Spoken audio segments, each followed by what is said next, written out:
Assalamualaikum warahmatullahi wabarakatuh. Materi IPS hari ini tentang perjuangan mempertahankan kemerdekaan.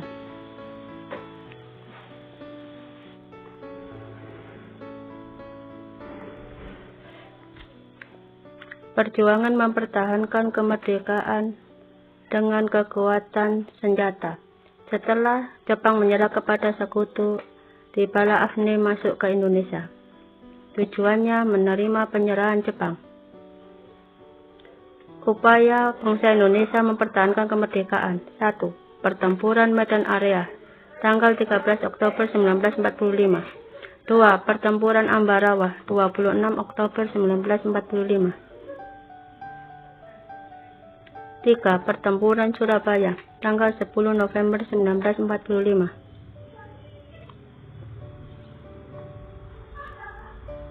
4. Peristiwa Merah Putih Manado, 14 Februari 1946. 5. Pertempuran di Bandung, 23 Maret 1946. 6. Pertempuran Magarana, 18 November 1946. 7. Peristiwa Westerling di Makassar, 7 Desember 1946. Perjuangan mempertahankan kemerdekaan melalui strategi diplomasi, di antaranya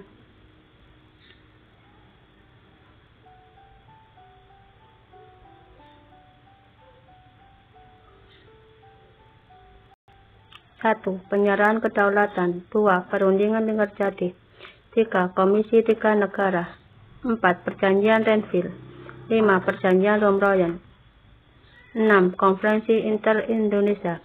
7. Konferensi Meja Bundar. Komisi 3 negara dibentuk oleh PBB tanggal 25 Agustus 1947. Perjanjian Renville terjadi di atas kapal Angkatan Laut Amerika Serikat. Perjanjian Romroyan, kunci membawa kembali Indonesia dan Belanda ke meja perundingan. Delegasi Indonesia oleh Muhammad Rum, delegasi Belanda oleh Van Rooyen.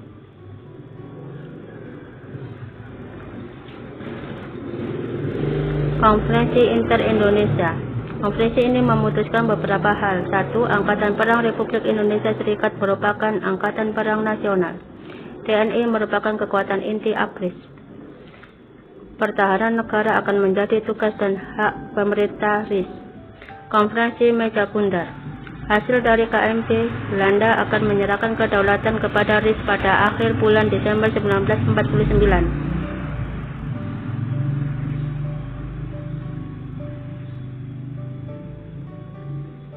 Penyerahan kedaulatan, tanggal 27 Desember 1949. Pada tanggal 23 Desember 1949, Wakil Presiden Muhammad Hatta berangkat ke Belanda memimpin delegasi RIS.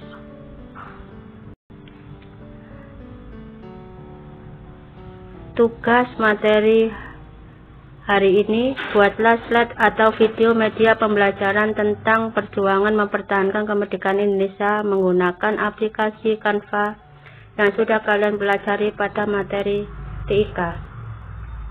Terima kasih.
Pertempuran Medan Area berawal pada tanggal 9 November 1945. Pasukan sekutu di bawah Brigadir Jenderal T.I.D. Kelly mendarat di Sumatera. Pendatang pasukan sekutu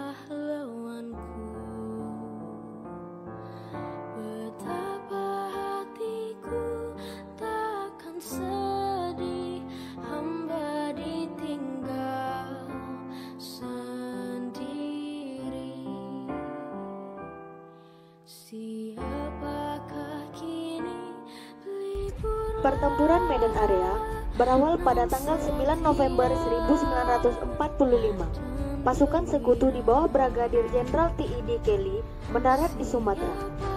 Pendatang pasukan sekutu itu diikuti oleh pasukan Nica yang dipersiapkan untuk mengambil alih pemerintahan.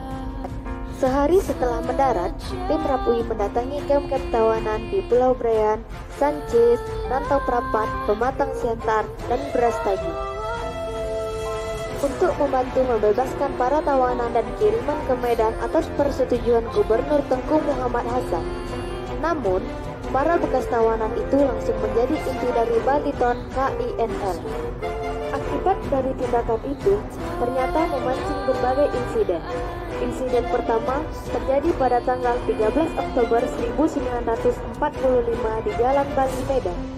Insiden itu berawal dari ulah seorang Belanda penghuni hotel yang merampas dan menginjak-injak lencana merah putih. Akibatnya, hotel itu diserang dan dirusak oleh para pemuda. Dalam insiden itu, 96 orang luka-luka yang sebagian besar adalah orang-orang Nica. Insiden itu menjalar ke beberapa kota lainnya seperti Pematang Siantar dan Brastagi. Sementara itu, pada tanggal 10 Oktober 1945 terbentuk TKR Sumatera Timur yang dipimpin oleh Ahmad Tahir. Selanjutnya, diadakan pemanggilan terhadap bekas Heiho di seluruh Sumatera Timur.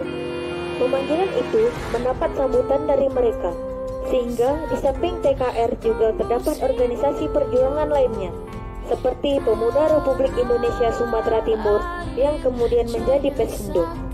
Setelah keluarnya maklumat pemerintahan tentang berdirinya partai-partai politik pada bulan November 1900,